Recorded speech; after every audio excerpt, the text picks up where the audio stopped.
Hi friends, இந்த நிகழ்ச்சி மூலம் உங்கள் அனைவரையும் சந்திப்பது எனக்கு அதிக மகிழ்ச்சி.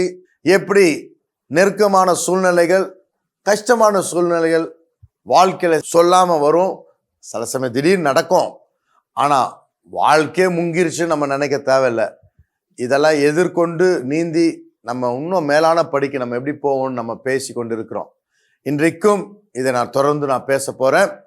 அதுக்கு முன்பாக ஒரு நல்ல ஒரு பாடலை I want to just play for you from my concert. கேளுங்க. கேட்ட பிறகு come and join you.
பயப்படும் வேளையில் அவர் நிழலில் தங்குவே.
பயப்படும் வேளையில் அவர் நிழலில் தங்குவே.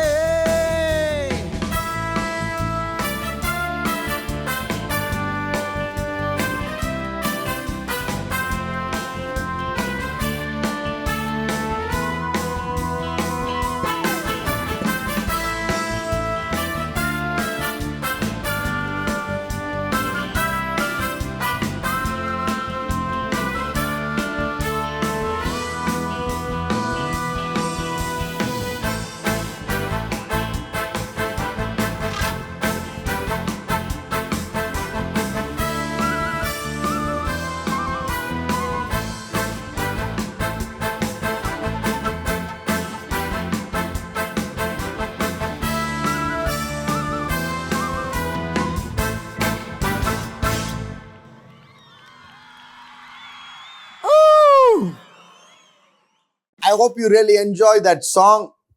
இன்றைக்கும் ஒரு செகண்ட் பார்ட்டாக நான் பேசுற ஒரு காரியம், எப்படி யோபுடைய வாழ்க்கையில அவருக்கு எவ்வளவு கஷ்டம் வந்துச்சு. அவருடைய வாழ்க்கையில வந்த கஷ்டம் இவருடைய பாவமோ இவர் தவறோ கிடையாது. இவருக்கும் இந்த பிரச்சனைக்கு சம்பந்தமே இல்லை. ஆண்டவருக்கும் பிசாசுக்கும் ஒரு ஆர்கியூமெண்ட்.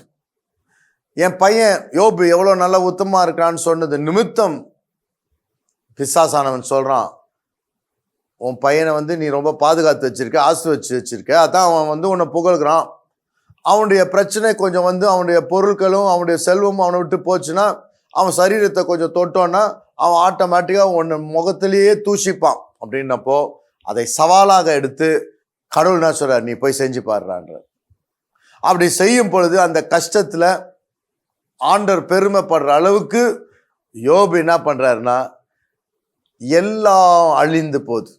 அவன் பிள்ளைகள் இறந்து போறாங்க, வேலையாட்கள் இறந்து போறாங்க, அவனுடைய ஆடு மாடு எல்லாம் இறந்து போச்சு, அவனுடைய எல்லாமே நஷ்டத்துக்குள் போகுது.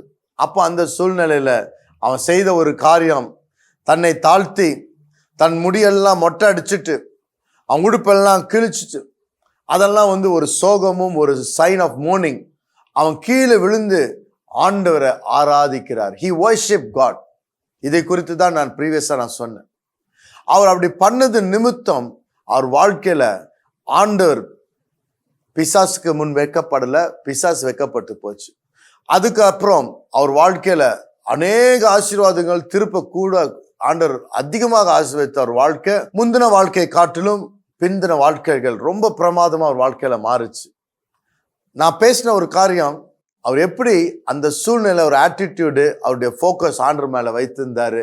அதன் நிமித்தம் எப்படி வர்ஷிப் பண்ணது நிமித்தம்தான் அவரு வேண்டாத வார்த்தை பேசுறதோ ஆண்டவரை தூஷிக்கிறதோ இல்லாம ஆண்டவரை கனப்படுத்தி கொண்டு அவர் இருந்தார். இப்ப அவர் வர்ஷிப் பண்ண பாயிண்ட் தான் முதல் நான் சொன்னேன். வர்ஷிப் பண்றது நிமித்தம் அவர் வாழ்க்கையில எப்படி it sets the tone, it sets the mood, it sets the course, எல்லாம் கரெக்டான பாதையில போச்சு. வர்ஷிப் பண்ண போல என்ன நடக்குதுன்னா, வானம் திறக்கப்படுகிறது. இது யோபுல எழுதி இல்லை, ஆனா என்ன நடக்குது பாருங்க. உன்னுடைய கஷ்ட நேரத்துல நசுக்கப்பட்ட சூழ்நிலையில அங்க இங்கு ஓட தேவையில்லை. ஒரு மனுஷனுடைய தனிமையான பாதையில ஏன் இப்படி நடந்துச்சு, எனக்கு யார் உதவி செய்வா, என் வாழ்க்கை சரியாகுமா, கேவலப்பட்டு போயிருமா, இப்படி ஒரு பயத்தில் இருக்கும் பொழுது அவனுக்கு தேவையான ஒரே ஒரு காரியம் என்ன தெரியுமா, மனுஷருடைய ஆலோசனையும் மனுஷருடைய ஆறுதலும் இருந்தாலும் அவனை தைரியப்படுத்தி அவனை சாட்டிஸ்ஃபை பண்ணி திருப்திப்படுத்த முடியாது.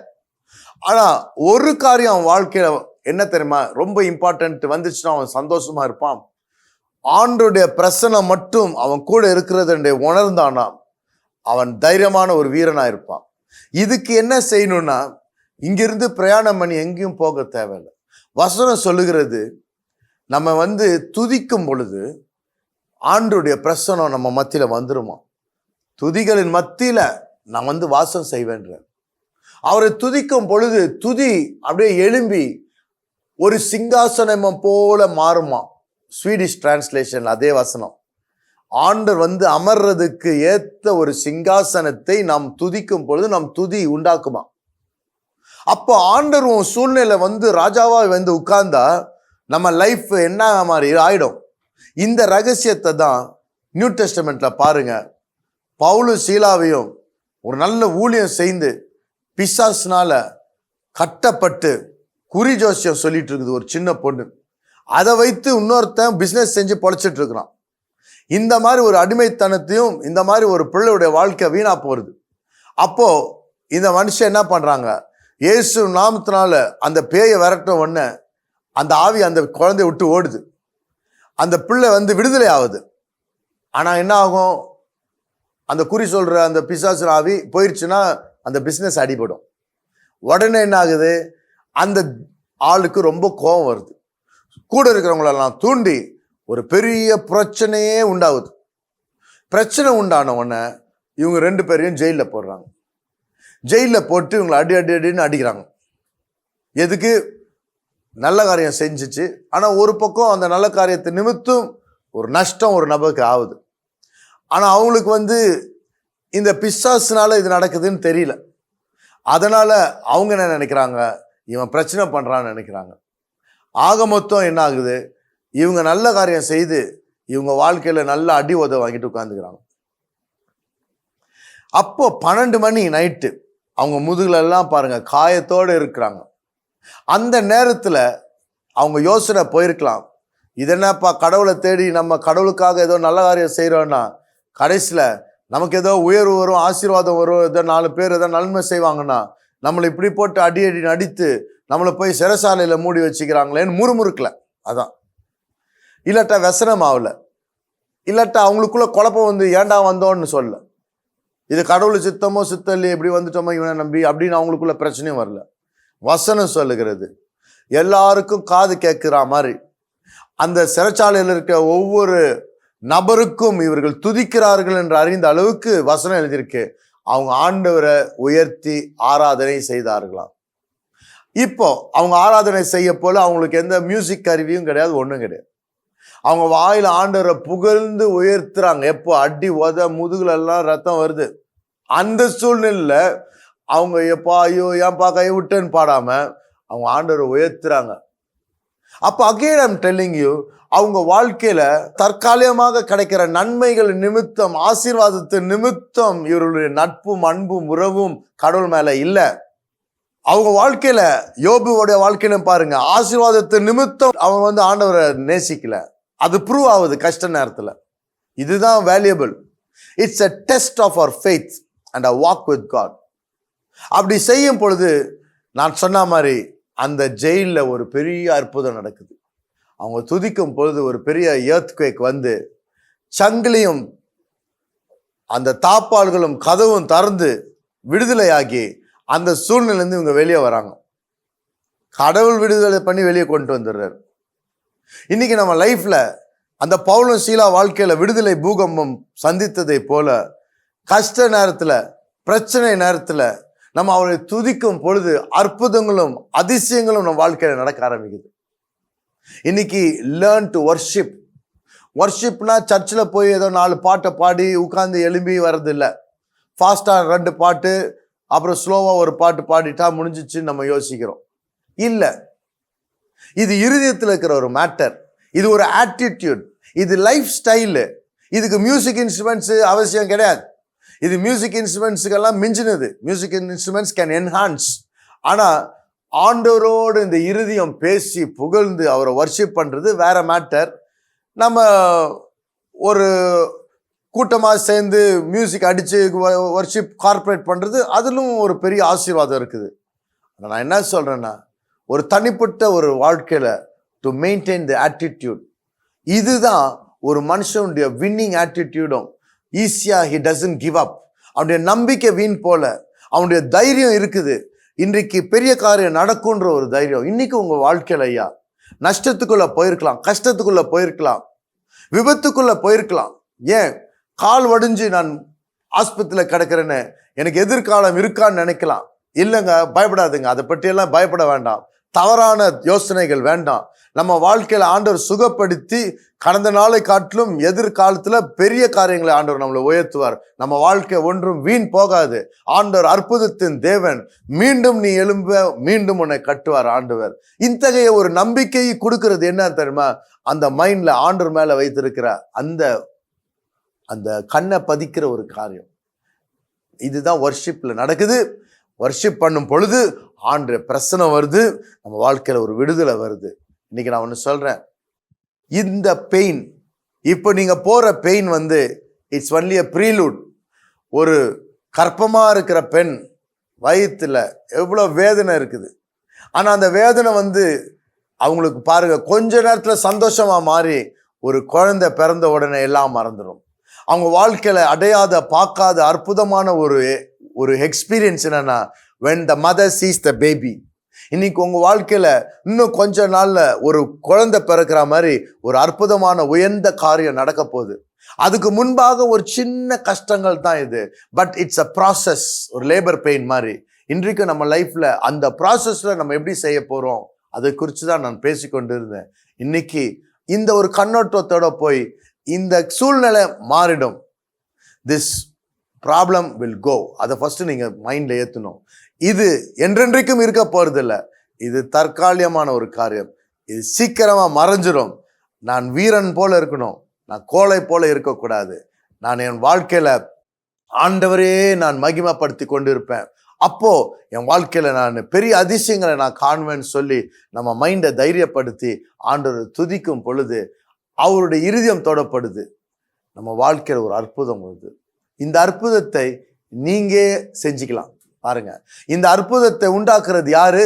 யாரோ ஒருத்தரை தேடி போகணுமா? ஐசக் ஜோன் ஒரு ஆளை தேடி வரணுமா? வரவே தேவையில்லை. இல்லை வேற யாரையாவது தேடி போகணுமா? யாரையும் தேட வேண்டாம். அவரை வரவழைக்கணும். அதை கத்துக்கணும். நம்ம என்ன கத்துக்கணும்னா, நம்ம சூழ்நிலைக்குள்ளாக ஆண்டவரை உள்ள கொண்டு வரணும். ஆண்டவரை உள்ள கொண்டு வரணும். அது எப்படின்னா, அதான் நான் திருப்பி சொல்வேன், நம்ம வாழ்க்கையில there's a equation. நம்ம பிளானிங்லாம் இருக்கும். அந்த ஈக்குவேஷன்ல காட் பிரசன்டா இருக்கணும். நம்முடைய சிந்தனையில கடவுள் உள்ள வரணும். இப்போ இந்த மாதிரி சூழ்நிலையில முறுமுறுக்கிறது இருக்கக்கூடாது. நம்ம முறுமுறுக்கும் பொழுதுதான் நம்ம வாழ்க்கையில எல்லா பிரச்சனைகளும் கைவிட்டு போகுது. ஆண்டுடைய கிருபையை இழக்கிறோம், அவருடைய பராமரிப்பை இழக்கிறோம், அவரை துக்கப்படுத்துறோம், அவர் நம்ம சப்போர்ட் நம்ம லூஸ் ஆகுது. ஏன்னா அவரை முறுமுறுக்கும் பொழுதுதான் இஸ்ரவேல் ஜனங்கள் எல்லாரும் மாண்டு போய் எல்லாரையும் சாகடிச்சாரு. அந்த வனாந்தரத்துல செய்த ஒரு பெரிய தவறாக கருதினார். இன்றைக்கு நம்ம லைஃப்ல முறுமுறுக்கு இருக்க வேண்டாம், நமக்கு பிட்டர்னஸ் இருக்க வேண்டாம். பிட்டர் பதில் பெட்டர் ஆகணும். அப்போ நம்முடைய ஆட்டிடியூட், நம்ம கஷ்டத்து நேரத்தை எனக்கு யாரும் இல்லைன்னு இல்லை, எனக்கு கர்த்தர் இருக்கிறார். ஏன் அவர் சொல்றார், இன்றைக்கு கேளுங்க ஐயா, இந்த சூழ்நிலையை பார்க்காத. உன் தாயின் தாப்புன்னு உன்னை கைவிட்டாலும் நான் உன்னை கைவிட மாட்டேன். நீ போரும் பாதை ஒரு தற்காலிகமான ஒரு நெருக்கம். ஆனா ஒரு திறந்த வாசலை உனக்கு முன்பாக நான் வைத்திருக்கிறேன். நான் உன் எல்லையை பெரிதாக்குவேன். இன்னைக்கு பார்க்குற கஷ்டம் தற்காலிகம், ஒன்லி ஷார்ட் டெம்பரரி. ஆனா நான் உனக்கு வைத்திருக்கிற காரியம் பெரிய காரியம். அந்த பெரிய காரியத்தை சுதந்திரத்துக் கொள்வதற்கு இப்ப நம்ம குவாலிஃபை பண்றலாம். என்னன்னா, I will qualify by proving my faith. என்னுடைய விசுவாசத்தையும் என்னுடைய பாசத்தையும் ஆண்டவர் மேல் வைத்திருக்க நம்பிக்கையும் நான் நிரூபித்து காட்ட போறேன். என்ன ஆனாலும் நான் உம்மை விட்டு தூர போறதில்ல, உம்மை பெட்டி அவிசுவாசமா பேச போறதில்ல. உண்மையே நான் புகழ்வேன், உண்மையே துதிப்பாண்டவரே. அப்ப அந்த சந்தோஷம் நம்ம வாழ்க்கையில இருக்கும். அப்பொழுது என்ன ஆகும்? ஆண்டவர் பல மடங்கு ஆசீர்வாதம், நீ இழந்ததை காட்டிலும், அதான் மீட்பு, ரெஸ்டோரேஷன் பல மடங்கு ஆண்டவர் நம்மளை அதிகரிச்சு ஆசீர்வதிப்பார். இன்றைக்கு get ready for a blessing. இன்றைக்கு நான் சொல்றேன், உங்க வாழ்க்கையில ஒரு பெரிய அதிசயம் நடக்கிறதுக்கு இப்போ தயாராகுவோம். என்ன சொல்லுவோம்? ஆண்டவரே, உண்மை நான் துதிப்பேன், நான் முறுமுறுக்க போறது இல்லை, உண்மை நான் வணங்க போறேன், ஆராதிக்க போறேன். இருக்கிற இடத்துல நீங்க தாழ்த்தி சொல்லுங்க, உங்க தனிப்பட்ட ஜபத்துல, அப்பா உங்க நான் உயர்த்துகிறேன். கையை உயர்த்தி அவரை நோக்கி, வானத்தை நோக்கி சொல்லுங்க, blessed be your name, blessed be your name, blessed be your name, the name above every name. எல்லா நாமத்தை காட்டிலும் மேலான உன்னதமான நாமம். அந்த நாமத்தை உச்சரிக்கும் போது பேய்கள் நடுங்குது. அப்ப எவ்வளவு வல்லமில்ல நாமம். அவர் மட்டும் இல்ல, அந்த நாமத்தின் மூலம்தான் மனுக்குலத்துக்கு ரட்சிப்பு. அவர் பேர் இயேசு என்று பேரிடுங்கள். அவர் மனுஷர்களை தங்கள் பாவத்திலிருந்து விடுதலை செய்வார், பாவத்திலிருந்து ரட்சிப்பார், கஷ்டத்திலிருந்து ரட்சிப்பார், கண்ணீரிலிருந்து ரட்சிப்பார். இதை அனுபவித்தவர்கள் ஏராளமான ஜனங்கள். உங்க வாழ்க்கையில கூட என்ன சூழ்நிலை இருந்தாலும் இந்த நேரத்தில் ஆண்டவரை நோக்கி கூப்பிட்டு, நீ நல்லவர் வல்லவர் என்று அவரை பாடி அவரை புகழும் பொழுது உன்னுடைய ஆசீர்வாதம் அந்த சாவி டக்குன்னு திறந்து ஒரு பெரிய கதவு திறக்கும். Position yourself for a greater blessing. ஒரு பெரிதான ஆசீர்வாதத்துக்கு உங்களை அழகாக நிறுத்தி கொள்ளுங்க. வாசல் திறக்க போது உங்களுக்காக நான் ஜெபிக்கிறேன். உன் வாழ்க்கையில ஒரு அற்புதம் உதிக்க போது. நன்றி அப்பா, நன்றி அப்பா, நன்றி, நீங்க நல்லவர் வல்லவர் அப்படின்னு நம்ம நெருக்கத்துல அதை மட்டும் செய்வோம். பெரிய அற்புதங்களை நம்ம காணுவோம். அப்பா, இந்த நாள்ல கூட இந்த ப்ரோக்ராமை பார்த்து கொண்டு இருக்கும் பொழுது நெருக்கத்திலையும் பிரச்சனையிலையும் வாழ்ந்து கொண்டு என்ன நடக்குமோன்னு நினைக்க போல எல்லாத்தையும் மறந்து விட்டு ஒண்ணு மட்டும் ஞாபகம், என் தேவன் என்னை கைவிட மாட்டார். கஷ்டங்கள் வந்தாலும் பிரச்சனைகள் வந்தாலும் எல்லா சூழ்நிலையும் உண்மையே துதிப்பேன் என்ற வைராக்கியத்தோடு துதித்து உம்மோடு பேசி உம்மை உயர்த்துற ஒரு அனுபவம். இது ஏதோ ஒரு இசை நிகழ்ச்சி இல்ல, ஒரு வாழ்க்கையில இருக்கிற ஒரு காரியம் ஆண்டவரே. It's a life style. இதை நாம் செய்யும் பொழுது எங்கள் வாழ்க்கை செழிக்கும், ஒவ்வொருத்தருடைய வாழ்க்கை செழிக்கும். இது நான் சொன்னது உண்மை என்ற அவங்க வாழ்க்கையில ஒரு அற்புதம் சொன்ன உம்முடைய தேவ வார்த்தை வீண் போகாது ஆண்டவரே. You will Lord honor this word. Bless the people who watch and practice. அவர் வாழ்க்கையில் ஒரு அற்புதம் உதிக்கட்டும் ராஜா. Do a miracle in their life.